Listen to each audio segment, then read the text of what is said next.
series that I'm in the middle of, and I kind of want to start with this book because it has been on my shelf for so long. Like, I can't even tell you how long. And I want to read 2 books by Black authors and then one that's like a popular book talk book. You guys know that I always try to do like a mix of popular books, diverse reads, like all the things.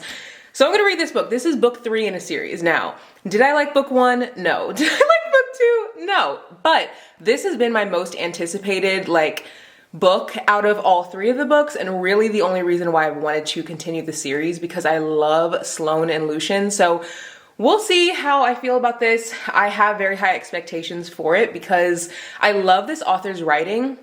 Okay, I don't know if I'd say love. Love is a strong word, but I enjoy this author's writing, but I just didn't really like the characters in book 1 and 2, but I really love Sloane. So I feel like I'll really like this one. I thought about reading this book instead because this has also been on my TBR and this is a pretty popular book talk book, but I don't know, I've heard mixed reviews about this one, so I'm kind of like, I don't know, I just don't know if I want to read it. So I'm going to pick this one and read it in this video for like the first book that I start. And I have other books that I plan on reading and I'll share those a little bit later.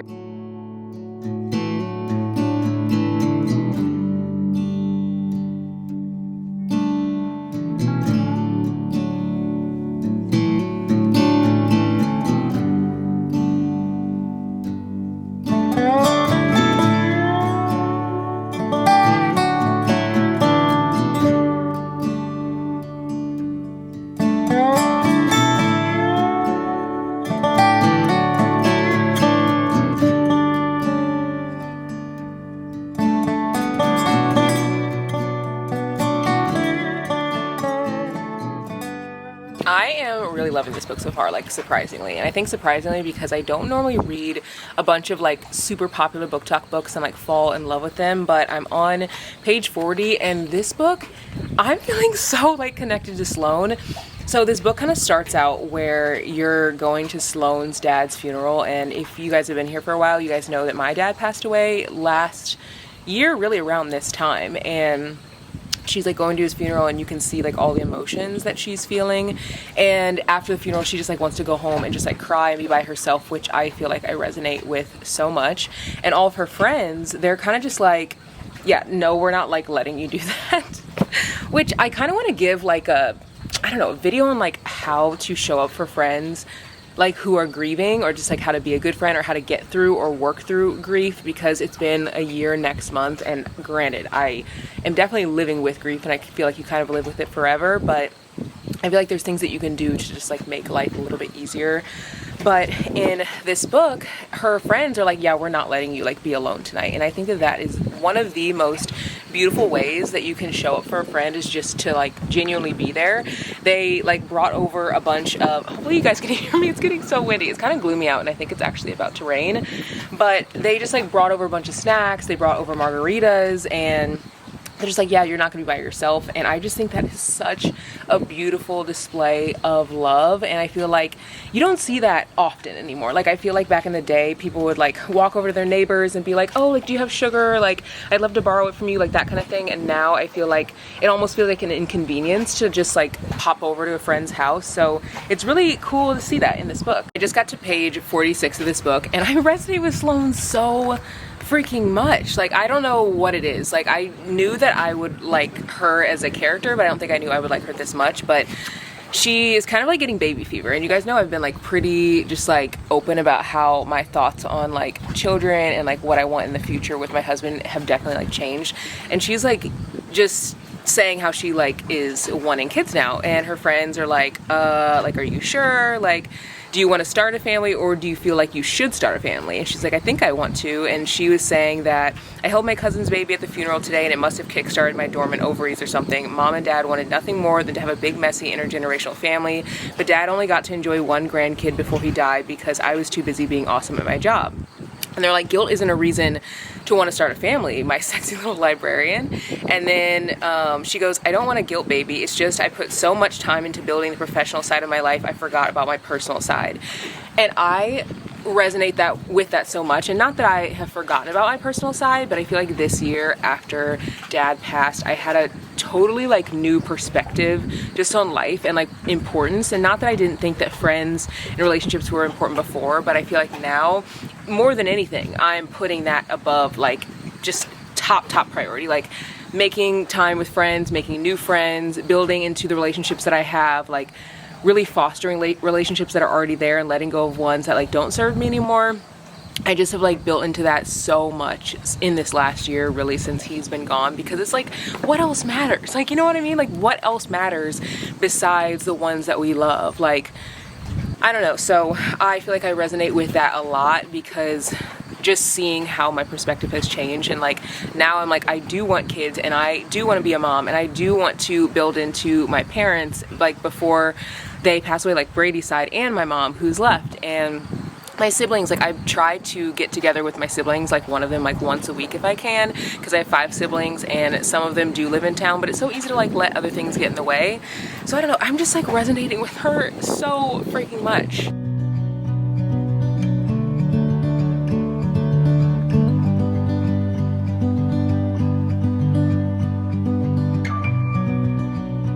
Guys, look who I'm with. Now, I had to pull you guys out because we've been book shopping, and Alex has a question for you. Y'all, so y'all know I'm on my journey with the Lord. So.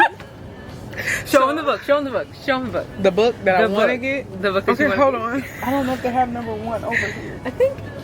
Oh, they Let's don't. say 4, 3. Oh yeah, they don't. It's Is like this? a pink one. Mm-mm. Well, I can show you the second one. Yeah, show the second one. They'll know by the author. Okay. Y'all, so y'all know I'm trying not to read smut no more, because, you know, I'm trying to abstain, you know, from my sexual desires until I'm married. But Anna Pong. She's calling your name. We saw her at the front, and I was like, yeah, I heard that series is even better than the Twisted series. Y'all think I should get it? Should I get it? She's not telling me nothing because she don't want the Lord to get her. I'm not saying nothing. The Lord is not gonna be chastising me. But it looks like the first one is like If We Were Something. I think I'm gonna get it, y'all, and it's not because I don't love the Lord. It's because I love Anna Pong. I don't know. I might not get it because is it really worth my soul?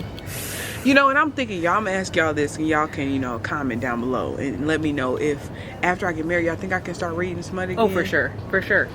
But this is the thing, because a lot of people will ask me, they'll be like, as a Christian, like, how do you feel about like smut and spice? And I always say, I don't tell other people what they should do in their life, but for me, no problem. For you, I don't know, can't tell you, but for me, no problem. I just know right now it's a problem. Because I am not married. Which I'm not a big smut reader anyway. So like, I mean, I'll read spice, but it's like, I'm not reading like Sarah Kate or whatever her name is. Like, no, I read Give Me More. That was too much. I don't know. I might not get it. Y'all, let me know. If y'all say I should get it, I'll order it. But I don't think I'm gonna get it because now I feel bad. Don't get it, because it might be one of those things that like, if you're here, you want to get it, but if you're at home, you might not think about it. Yeah, and I don't want to open no doors. True. You feel me? This book might open doors that I can't close. Closed. Yes. You want to keep closed. Yes, closed. This is one of the books that you guys said get, and there's a ton of, like on the inside, it looks like it's a really easy book to read, like the words are really big and stuff, but they say like old chap and stuff in this, and I just don't know if I can get with that with historical fiction, but I'm still new to the genre, so I might get into it later. We just left the bookstore. I spent $131 and I got 6 books. And Alex, how much did you spend? I spent $33 on 3 books. How does that math work? She got a good discount or something. I don't know what happened. We're going to Target because there's one book that we couldn't get in there. Do we need more books, Alex? Where's Target at? Yeah, we need more books. Yeah. This is the kind of friend you need. We're going to find this historical fiction she won't stop talking about, so we Dude, gotta go get it. I didn't even know that you were historical, that you were a history major in college. Like I literally, Isn't that crazy? I don't know how I didn't know that. What was my major in college? Wasn't it, social work or something like that? No. Business? No. Wait. It was history? No. Biology? No. Chemistry? No. Teacher? No. Education? English. Yeah, I knew that. You told me that before. Oh, you did? You knew that? We talked about You it knew before. I that? just forgot. But you literally told me. Yeah, I probably did. You probably told me about history too. But I really think she'll like historical fiction because you were a history major. Like, all right, we're gonna go I get love this history. book. Yeah, you're gonna fall in Oh, love. God.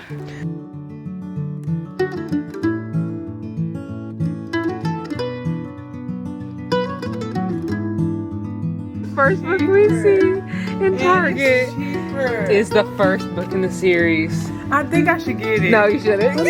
Put it back. It's Put it back. pink. Put it back. Put it It's back. pink. Put it back. Put it back, Alex. Put it back. All right, where's the book we're looking for? I'm almost done with this book, and I'm on page 430. And the main character, she goes, "I'm fully aware of how good the sex was. It was everything else that was subpar. I'm not settling for being someone's weekend F buddy. And I'm sure as heck not allowing some overgrown man child to cast me aside like I'm nothing because he can't deal with his feelings."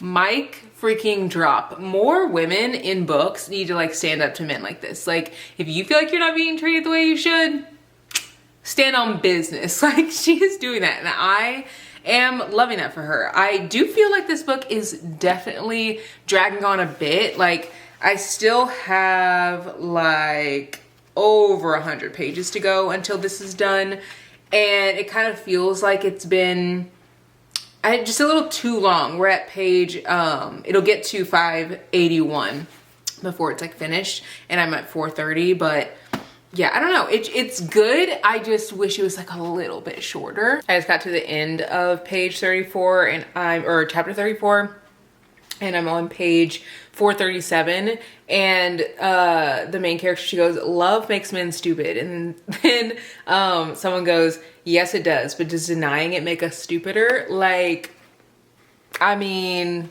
I feel like there's a lot of good quotes in this book. I'm really eating it up. I finished this book, and I'm about to start this book. Well, not start it, but like finish the rest of it. Start reading the rest of it.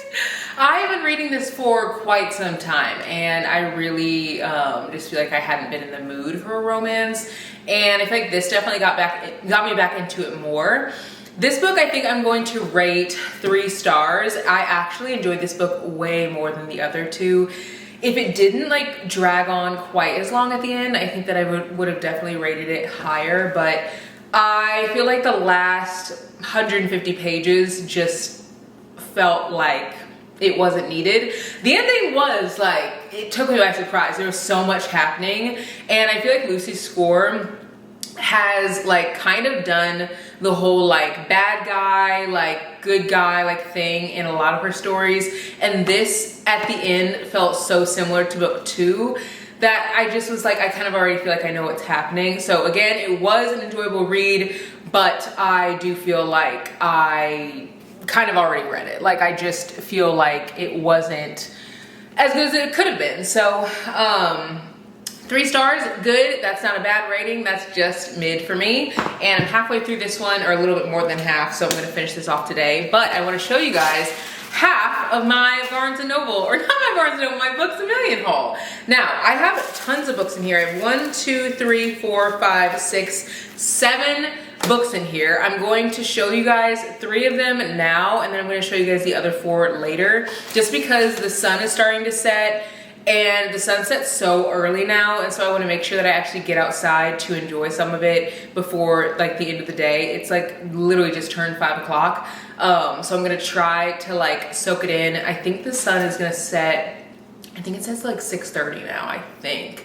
I'm pretty sure that's the time.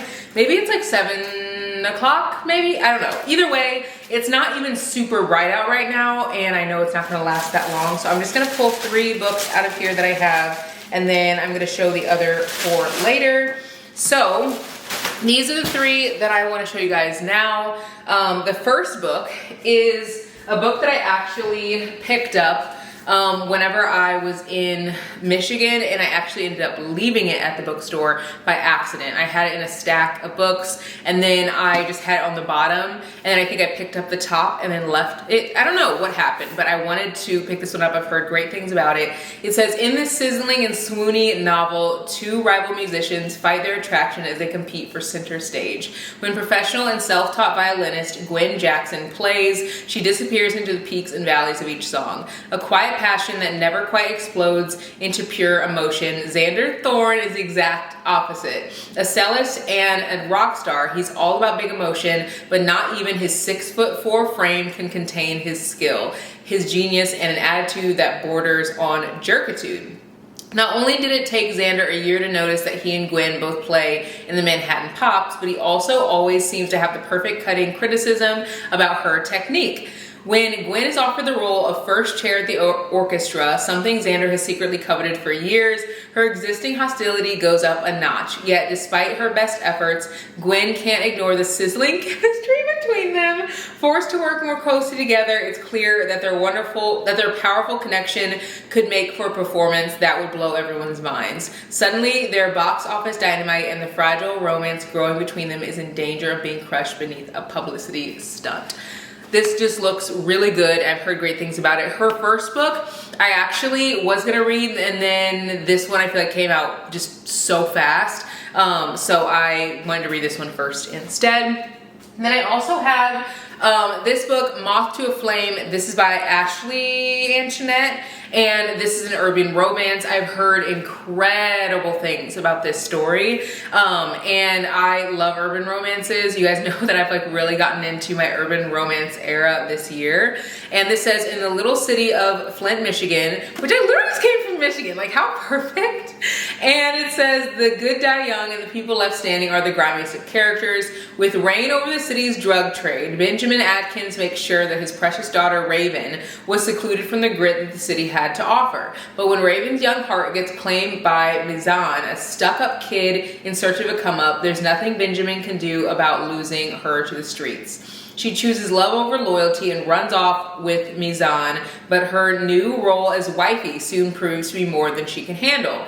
Puppy love always feels right, but things turn stale, and she soon finds that everyone she loves has disappeared. All she has is Mizan, but when hugs and kisses turn to bloody lips and black eyes, she realizes that Mizan is not who she thought he was. Raven becomes desperate for a way out, but this time Daddy can't save her. Every time she finds the courage to leave, fear convinces her to stay. Like a moth to a flame, Raven is drawn to Mizan, even though she knows he'll be the death of her. When the hood life she chose becomes unbearable and the only way out is in a coffin, what will she do? And I've heard that this is like unhinged. I actually bought Butterfly. I think that's a book by this author as well, but so many of you guys were like, I need to read this one first. So I do listen to you guys, like, and your recs. And then the last book that I'm gonna show you guys now, but I'll show you guys the other 4 later. I definitely just wanna like go outside and like, you know, soak in the sun while I can before it's down, is The Veiled Kingdom. Now I have so many different types of books in this stack. I have, this is a fantasy, I have an urban romance, I have like a popular book talk book, I have some historical fiction in there, I have more romances. Like I just have so many different books, but I love that for me. I feel like I've gotten into reading so many different types of books lately. It's made me so happy. And this one says that from USA Today's bestselling author Holly Renee, author of the Stars and Shadows series, comes a scorching new fantasy romance that ignites the pages with relentless danger, forbidden passion, and the intoxicating allure of enemies to lovers. Now I've heard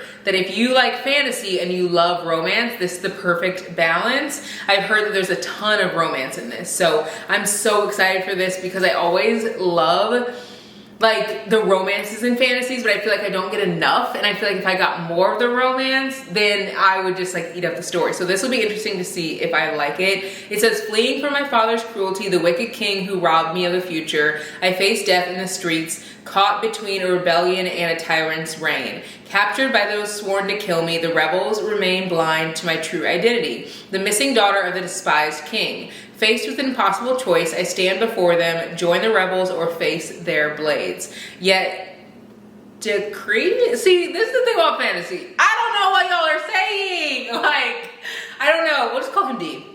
Yet D, the son of the ruthless rebellion commander, becomes torn between suspicion and a desire that mirrors my own. He allows no one to touch me, tries to protect me, yet threatens me at every turn. As secrets are weaved beyond our hidden realm, a fierce battle unfolds within me.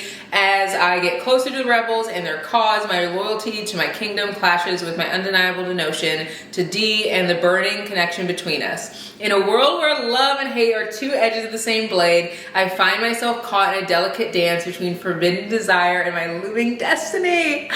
This looks like my kind of fantasy. So I have these 3 books, all different types of vibes, but I'm really excited to read them. I'll show you guys the other 4 after I get some time outside reading my book.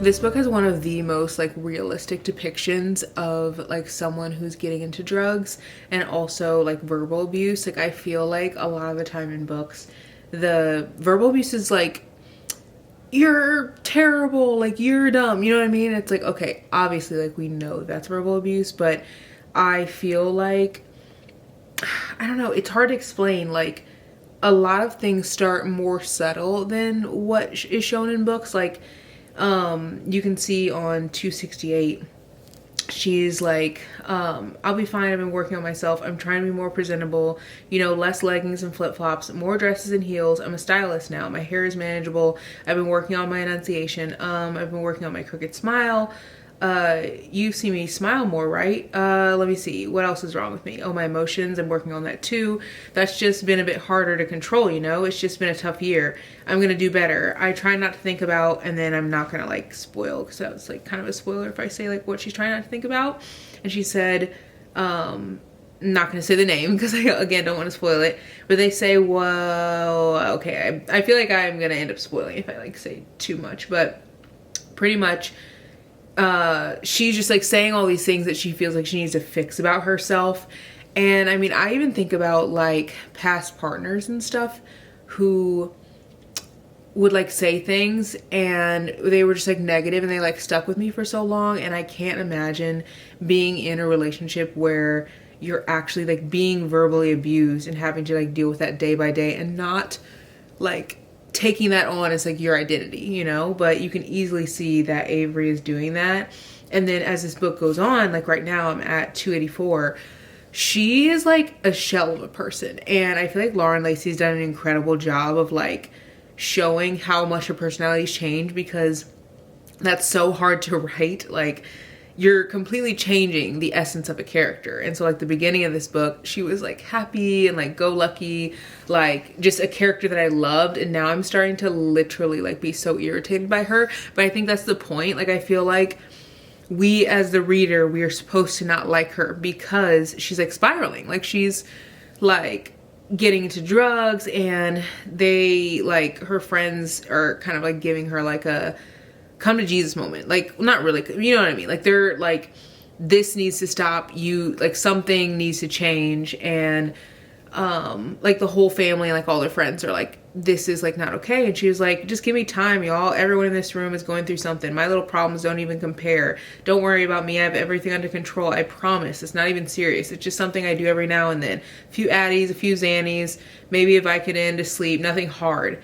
And I also feel like that is a typical response from people who get into drugs. Like it starts with something small and then can like spiral to becoming like so much more, because she starts with something as small as like Adderall and then is just like spiraling and like needs more and more and more. And obviously like hers was prescription, and it just like, I feel like Lauren Lacey has done such a good job of showing the effects of abuse and also showing like how you can spiral easily into getting into an addiction. And in the first book, you see an addiction, but it's like on the guy's side. So this is interesting to see on the girl's side.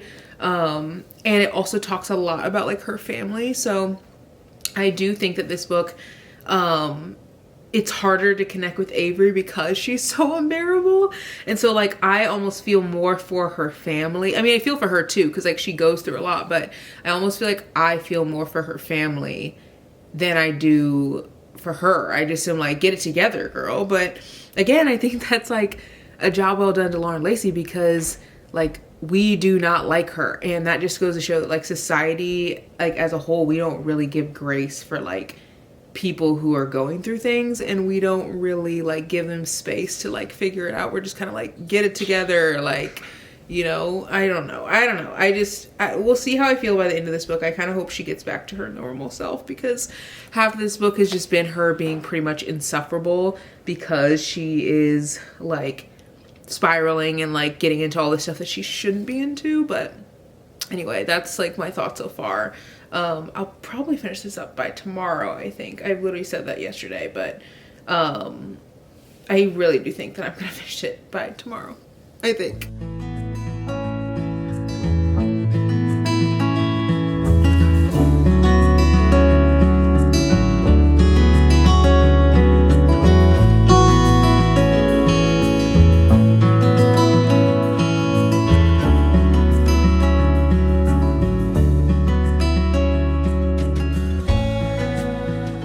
Finished 3 books in this video. I'm gonna give you guys a quick wrap up, and I say quick because literally Brady is packing right now, which you'll probably hear because we're getting ready to go to somewhere super fun. I don't think I actually ended up telling you guys the gift that Brady got me for my birthday, and you guys know his gifts are like really good. I got this gift back in August, and whenever I did that vlog, I think I said he had a special gift, but I don't think I said what it was. So you guys will get to see what it is in the next video after this one, I think. So excited. It has to do with Kennedy Ryan, and it has to do with books. So I'm gonna leave it at that. I don't wanna like spoil too much, but I'm gonna do a quick wrap up. But I also want to give you guys a haul of the last half of the books that I picked up. Again, this will be pretty quick because we're getting ready to leave. I got All We Were Promised by Ashton Lattimore, and this is a historical fiction book. Again, I got a total of, I think, 7 books, and I already showed you guys 3, I think. But this one looks so good. It says the past of 3 young black women in pre-Civil War Philadelphia unexpectedly and dangerously collide in this debut novel. And it looks like an incredible read. One of you guys recommended it to me in the comments of one of my videos. And it says Philadelphia, 1837. When Charlotte escaped from the crumbling White Oaks plantation down south, she expected freedom to feel different from her former life as an enslaved housemaid. After all, Philadelphia is supposed to be the birthplace of American liberty. Instead, she's locked away, playing a servant to her white-passing father as they both attempt to hide their identities from slave catchers who could destroy their lives. Longing to break away, Charlotte befriends Nell, a budding abolitionist from one of Philadelphia's wealthiest black families. Just as Charlotte starts to envision a future, a familiar face from her past reappears. Evie, her friend from White Oaks, has been brought to the city by the plantation mistress, and she's desperate to escape. But as Charlotte and Nell conspire to rescue her in a city engulfed by race riots and attacks on abolitionists, they soon discover that fighting for Evie's freedom may cost them their own. Again, I asked for you guys' recommendations for books that maybe aren't super hyped up, or just books by black authors that are historical fiction, because I feel like I have a good grasp of like popular historical fiction books that are like in Barnes and stuff, but I just wanted more books that I don't hear of very often, and you guys delivered. You also recommended, or actually I think I got this recommendation maybe off of TikTok, Perfect Peace by Daniel Black. This is a contemporary fiction, maybe literary fiction, I'm not quite sure. And this looks like a really good book. It says, when the 7th child of the Peace family, named Perfect, turns 8, her mother, Emma Jean, tells her bewildered daughter, "You was born a boy. I made you a girl, but that ain't what you was supposed to be. So from now on, you gon' be a boy. It'll be strange at first, but you'll get used to it, and this'll be over after a while. From this point forward, Perfect's life becomes a bizarre kaleidoscope of events. Meanwhile, the Peace family is forced to question everything they thought they knew about gender, sexuality, unconditional love, and fulfillment." So many people have said that this book is good.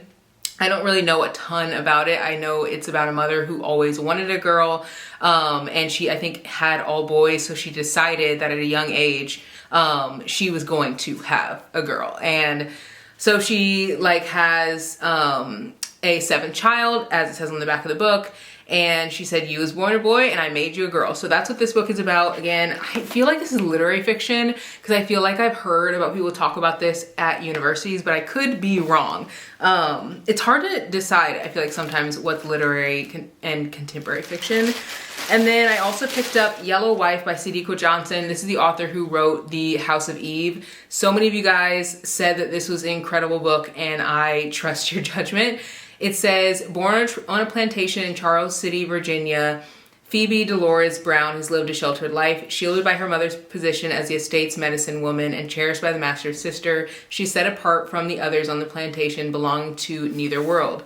She'd been promised freedom on her 18th birthday, but instead of the idyllic life she imagined with her true love, Essex Henry, Phoebe is forced to leave the only home she's ever known. She unexpectedly finds herself thrust into the bowels of slavery at the infamous Devil's Half Acre, a jail in Richmond, Virginia, where the enslaved are broken, tortured, and sold every day.